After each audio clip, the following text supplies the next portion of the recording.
When you look back, like what do you see has changed the most, whether it be not necessarily the council, but the city? In other words, over 20 years, there's a lot of people here that have not been here that long, and see like a lot of, we have all these protests of the day, what the city council deals with, just a lot of the situations. What do you see has really changed dramatically over, let's say, that time period?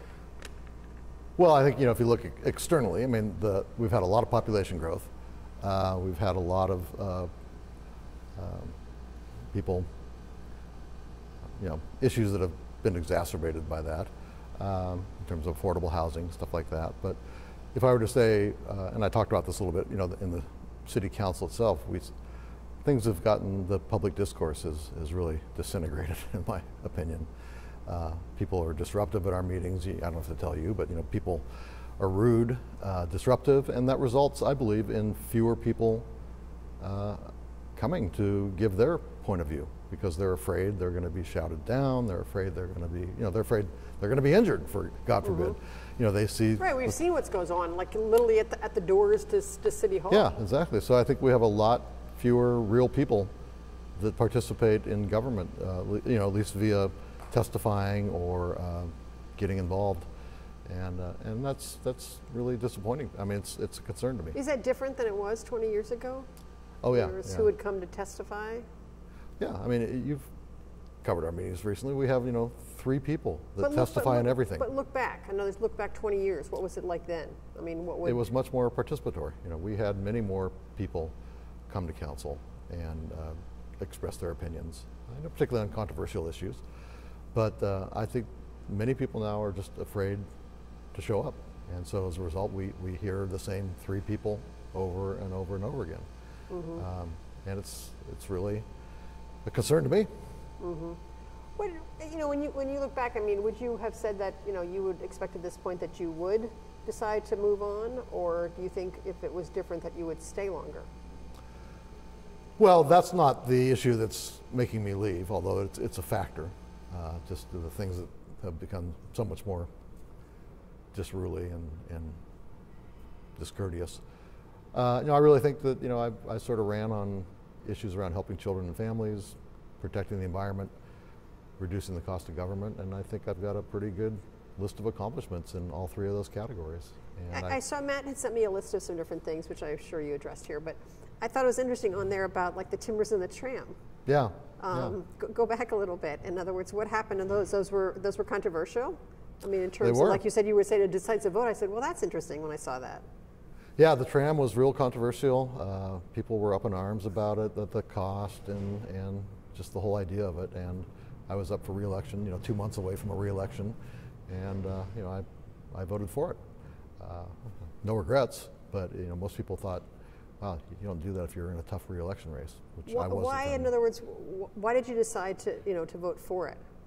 And again, based on, in other words, what's happened in the growth on the waterfront. Well, 2 things. As part of my vote for it, I demanded a cost control plan. So we actually were able to cap the absolute cost of the project. So we did that, and in return, I felt this was really part of our destiny. If we're true about OHSU's growth and growing in the city rather than, say, Hillsborough, they had to be connected to South Waterfront in a way that didn't involve shuttle buses or whatever. They had to have a great direct access route, and so that's why I felt the tram was just ultimate part of our destiny, and I think it's proven to be the case, at least certainly with respect to OHSU's growth. Yeah, it's a heck of a tourist attraction as well. Yeah. What about the timbers too? Why was that something that? Yeah, I know it's hard to believe. It's hard to believe now, but believe it or not, back then when they were looking for to come to Portland, they were, there's all of this flack always about, certain people just don't like Major League Baseball or Major League teams because they always think the government's going to be subsidizing it.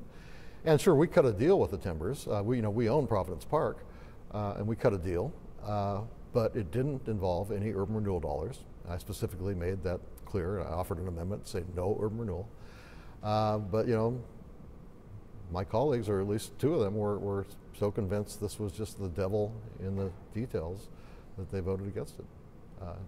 And they're 2 of the biggest soccer fans on the city council. They're still there. I might add. But with that, in other words, when you look back on the Timbers, you said, okay, check, good decision. Tell me why, like what's occurred? In other words, obviously they're a popular team, but from a city's perspective, what's been beneficial? I mean, is it dollars? What's happened as a result? Well, it's been a great deal for the city because, as you may recall, Providence Park, has always had trouble with attracting full houses, whether it's college or high school sports or baseball, minor league baseball. Now every game is sold out. We make money off of every ticket that gets sold. We get a head tax, so to speak. So we are able to pay our debt for renovating the stadium, which we did in around 2000, 2001. We did major renovations to it, and we're now we're in a good position to pay off that debt. And and there was very little direct subsidy involved on the city's part. Merritt Paulson really bought the team. But he could be playing out in Hillsborough too, and that's kind of what they were looking at as an alternative. Interesting. Yeah. Is it a different time now than it was then in terms of making a controversial vote? I mean, I take a look even just, what happened, I guess we're still in the same week, with the protest ordinance though. In other words, you said, hey, I support this. And you were, the Lone Ranger with the mayor on this. Mm-hmm. I would imagine that wasn't such an easy decision to make relative to all the public going on about it. I mean, do you see this as one of those controversial votes as well? It was certainly a controversial vote. I guess in terms of my agonizing over it, I didn't agonize over my support for that as I did maybe over other issues like the tram and mm-hmm. the issues around. I've cast tougher votes in my career there. It'll be interesting to see what happens on the Major League Ball. I mean, that'll be telling too how the council reacts, even though there's probably not going to be any public dollars involved. There's just always people out there that never believe that, and will come out, and I'm sure, and will protest any effort to make a Major League Ball team here. What's your sense? You've been here for quite a while with the whole protest situation going on. Where it's become. We make national news. We see the fighting in the streets. Looking even to tomorrow. I mean, this will air next week, but like it's almost you have that balance of people wanting to express themselves. Then you have the rights of people who are inconvenienced, who then will come downtown, who say, "I never come downtown because that's what goes on. I don't want any part of it." Yeah. Or the tourists that find themselves in a lockdown situation in the hotel they're staying. Yeah. The conventioneers. I mean, we had testimony on that. Yeah, week. No, I encountered them actually. On the last one, like, don't come there, don't come this way. Yeah. So, what do you see is going to be a solution at some point? I mean, do you think we'll get to a point where something will get resolved, or is this just going to keep being a growing problem? Well, I do think that the Patriot Prayer group is sort of playing us like a fiddle. They know, they're from Vancouver, yet they never have any events in Vancouver. They come here because they know it's going to get them more attention, it's going to provoke the counter-protesters, and it's going to get the police involved, and oftentimes in those situations, the counter-protesters look worse in the public's eye, more scary than do the Patriot Prayer. So they're playing us like a fiddle, and I said that last week when we voted, or this week. I don't know. They're executing their playbook very successfully. And my interest isn't who's executing their playbook more successfully, but it's keeping people safe. And I'm very concerned that ultimately somebody's going to get seriously hurt or, God forbid, even killed in one of these confrontations. And I felt it was perfectly reasonable to say, we're not going to interrupt your First Amendment rights to protest, but we want to keep you a block away from each other. And but no, that's totally unacceptable, because I know that many of those groups, they want to get in each other's faces. They want to provoke one another, and then they want the police to get involved, and then the police get involved, and then they all turn on the police. It's all your fault, by golly. So it's, I don't know. I think hopefully maybe if something, I hope something doesn't go worse, but if something, I think a lot of times government reacts the day after a tragedy. So I am sure that if somebody really does get killed or paralyzed or whatever, we will probably pass something the next day. Oh, interesting. With the cost of housing, first of all, it's a popular place. It's the old supply and demand. That tremendous demand, and there's only so many pieces of land to build housing.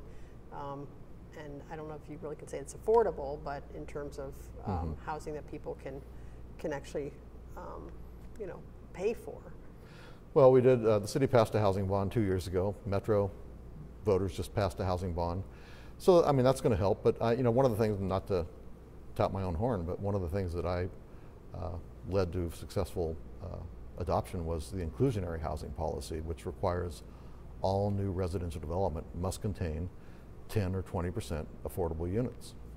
And over time, that is going to make a bigger difference than any bond measure ever will, because it's just the way they do business now. They have to have affordable units, and that's going to help make more supply than any bond measure ever will. Where do you come out on the homeless issue? In other words, you know, clearly the streets have changed. What we see on the streets of Portland, from people that, you know, have no other place to go or choose to use, you know, to use the streets as a place to be. Yeah, I mean, that's one thing I also talk about is, you know, I've never been one that ascribed to this notion of a 10-year plan to eliminate homelessness. I just don't think that's possible. Why? Because I think there's always going to be a chronically homeless population that you're never going to get at. But I do think there's plenty of people on the streets who don't want to be on the streets, and those are the ones we should be helping, and we're trying to help through, I think, better coordination of services between the city and the county. The formation of that Joint Office of Homeless Services, I think, is really helping. I also think that we are, you know, we're also spending, both the city and the county, you know, records amounts of money on this issue. And I think the ones who were, and then we are embracing what's sort of known as permanent supportive housing, which means don't just give a person an apartment, give them services that will help them stay in that apartment, that they won't get evicted for whatever issues they may have. So permanent supportive housing is kind of the new buzz phrase, and it is, and I don't mean to make little of it, because it really works. You have to marry services with the housing, otherwise people are not going to be successful in staying in that housing. Any regrets looking back, where you know, where you look back and think, boy, I wish I could have done this? Yeah, no, I was thinking about that, and I can't really identify any regrets. Although I did say I wish I'd been a better father. You know, just the job kind of makes you sort of a absent father. Sure. Looking ahead, what do you think is going to be a big challenge for the council, down the road in the next few years? Well, I am concerned with the makeup of the new council, that it's going to be a lot of divisiveness, and there's going to be, I think the mayor's going to find himself in a more of a beseeched position than he may be now, and so his ability to lead, I think, is going to be very challenged by some pretty, outspoken commissioners, colleagues that want to do things differently. So I think that's just getting things done is going to be a challenge. But I do think that, and the housing issue isn't going away. The homelessness issue isn't going away. Public safety issues, we need to get more, we need to hire more police, in my opinion, and get them trained and get them on the streets. But I know several of my colleagues are opposed to that idea. Obviously, like I said, the council makeup is clearly going to be, an interesting issue. But is there anything in terms of just sort of parting? Well, I think being respectful of one another, respecting the differences. As I said in there, it's kind of like being married. You can argue vehemently on one issue, but the next day you've got that person's your co-sponsor on another issue. So you have to sort of maintain the ability to work with one another, despite how antagonized things can be at some times. And to be kind. Yeah. Sure. Be kind to one another. That's true not just for council members, but for everybody in the city. Is be kind to one another. There's no room for being disrespectful or saying things that are hurtful or hateful to someone or about someone. Interesting. Thanks. Great.